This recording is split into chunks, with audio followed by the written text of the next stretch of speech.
If you're thinking about a timing belt is not the belt you see on the outside of your engine. That is a drive belt. You cannot see the timing belt. It will be hidden inside your engine behind a cover.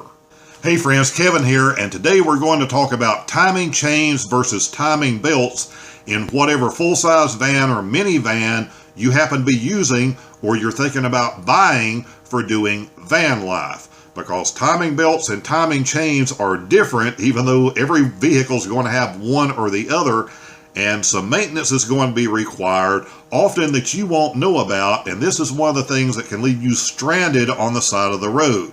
So we're going to work this out for everyone easily. Let's get to it. Now, first I'm going to talk about full-size vans, and then I'm going to talk about minivans, which gets a little more complicated. But here's your differences. You have a timing chain, which generally can last the life of an engine, or you have a timing belt that has to be replaced every so often. And generally, if you're not mechanically inclined, you have to take this in somewhere to do this. You can pay $600 to $800 to have a timing belt replaced. If you take this back to a dealer to have it done, you can pay upwards of $1,500. A timing belt that breaks can leave you stranded or even worse, and we'll get into all of these differences in a minute. But we're going to start with full-size cargo vans for doing van life because that's a little simpler. And it's simpler because generally these vans being larger have larger engines, and most larger engines will have a timing chain that will last the life of the engine, so you don't have to worry about this. There is an exception in some of these Ford Transits. The way these motors are made, they have what's called a cam belt. And my understanding is they have an actual timing belt and a timing chain, and that timing belt has to be replaced about every 100,000 miles, or cam belt as they call it. Now that's only on some of the Ford Transits. The Mercedes Sprinters don't have that. And most larger full-size vans that you find, whether they were made in the 70s or 80s or 90s or even up to today, they're going to have actual timing chains. And that's going to bring us up to minivans, which gets a lot more complicated. But I want to get into now, since we're going to be dealing with a lot of timing belts with minivans in particular, what can happen. And here's what these belts do. They keep your crankshaft and your camshaft in sync, along with a few other things, but that's a basic explanation. It's on the inside of your engine. It has a cover that you have to pull off to get to it. If a timing belt breaks, you are stranded. You have some of these motors that are set up that are called interference engines. And again, to not get technical, the brands that have these, basically what happens is you have your valves inside of an engine, intake and exhaust valves that are popping. You have your pistons going up and down. So these aren't ever occupying the same space, little space at the same time. If that timing belt breaks on an interference engine, it's going to then throw the pistons right up into the valves. So you can end up with a busted piston, you can end up with cracked valves, you can end up with a busted head. And on an interference engine, for the companies that make these, if your timing belt breaks, your engine is basically destroyed.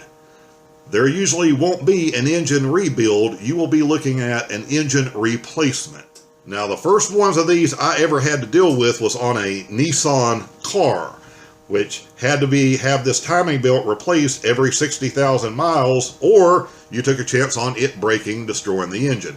But it's not the only company that makes that style of engine. Minivans can have either a timing belt or a timing chain. And here's how I'm going to simplify this for you. American brands. If you're dealing with Chevrolet, General Motors stuff, you're dealing with Ford stuff, in a minivan, you are going to have a timing chain. If you are dealing with Dodge, Chrysler, Plymouth stuff, you can have either one.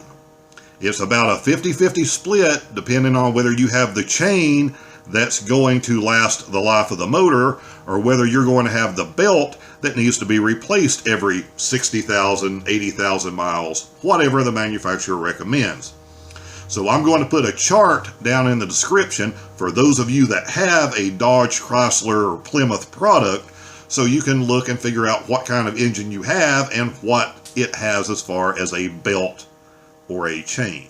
Now, for your imported stuff, your imported brands of minivans, even if they were built in the United States, if it's a Honda, if it's a Toyota, if it's a Nissan, with a rare exception, it is going to have a timing belt. You can pretty much count on it.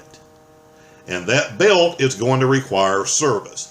But for those of you that are doing van life and you're planning on having long trips and adventures across the country, this is one thing you're going to have to think about and you're going to have to deal with. And you're going to have to think about, if you bought a used vehicle and it has 100,000 miles on it, if you don't know that that belt has already been replaced, then it's time to have that belt replaced. And again, as you hit these milestones, when you do this search and you figure out, hey, it's mine supposed to be done every 60,000 miles, every 80,000 miles. Again, if you're up past that level on your vehicle and you don't have proof from the previous owner that it was done, then you need to go ahead and do it. And I know this is an expense that a lot of you are not going to want to bite off. Because again, you may be looking at taking it to a garage somewhere and having it done, that you can end up in $600, $700, $800 to have this done. On an older vehicle, I recommend not taking it to a dealership. I'll tell you a whole story about that in a second. You're just going to pay twice as much money and you're not going to get any better parts or any better service with an older vehicle. So just take it to a good, qualified, independent mechanic to have this job done. Let me tell you a little story on someone that I know. This lady bought a car, had about 100,000 miles on it, 110,000 miles on it. Doesn't matter whether it's a car, whether it's a van for this story. She ends up having the water pump start leaking. She's 50 miles from home on a doctor's appointment. So she calls, doesn't know what to do, has no mechanical knowledge whatsoever. She calls, has this thing towed, and has it towed to the dealership in her town. The actual dealership in her town charged her over $1,000 to do this water pump, which should have been about a $400 total job. But here's the kicker. Her vehicle had an interference engine, just like we were talking about being in a lot of these minivans. In order to get to the water pump on this, you have to tear the front of the motor off anyway, all the way down and including the timing cover where you're sitting there looking at the belt in order to replace the water pump. She calls me once all of this is in the process of being done and her vehicle has been in the garage for a couple of days, and she's telling me this, and I click and think about the type of engine this is on this particular vehicle. So I do a quick search, look it up, verify that it does have a timing belt, and I said, hey, you need to call this place back because your timing belt may only be $100, but the rest of this is labor you've already paid for to get down to the water pump. So she calls the place, and the guy gets on the phone and basically says, oh, sorry, we're too far into reassembling your vehicle to be able to do that. She is driving around right now with a small ticking time bomb, but she's an older lady. She really doesn't go out of town much. She may get several years out of this, and this timing belt on her vehicle could break tomorrow. And it's absolutely pathetic that an actual automobile dealership and the mechanics there did all of this over $1,000 work, this charging twice as much as they should for the water pump, and nobody bothered to tell this lady, hey, that timing belt should have been replaced a long time ago. So the point I'm getting at is that Don't trust that dealerships or don't trust that independent mechanics are going to do the right thing or going to do anything extra or alert you of other things that need done. Because their job and their attitude a lot of times is just fix the problem that's written down on the piece of paper, get the vehicle back to the customer, and go on to the next one. So don't count on having people that will inform you of these things like this that need done before you have a serious problem.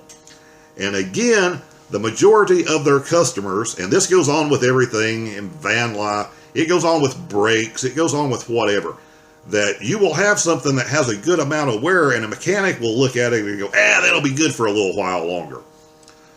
Well, it'll be good for a little while longer for somebody that does nothing but drives around town here. However, I'm getting ready to take off on a 3,000, 6,000, 8,000 mile potential round trip. So I don't want to be having to deal with these problems in the middle of a trip. I'm fine that my brake pads have enough left on them to go 5,000 miles, but I don't want to change them 5,000 miles from now. I want to change them now, while we're here, while we're dealing with it, and get all of these things taken care of before I take off on any kind of long trip. And mechanics just often do not understand that philosophy. Down in the comments below, I'd love if you would put any stories that you have had dealing with timing belts, dealing with timing chains, dealing with what kind of vehicle it happened to be and how expensive it was and whether it turned out good or bad, or just some of the other stories that go on dealing with the mechanics and trying to get maintenance done. As always, never hesitate to let me know what I can cover, what I can do for you. Videos that you would like to see, things that I can talk about that I know, or if I don't know, that I can at least research and go to some people that do know and bring you the information you need to make your van life, your adventures go a little bit smoother. And we'll talk soon.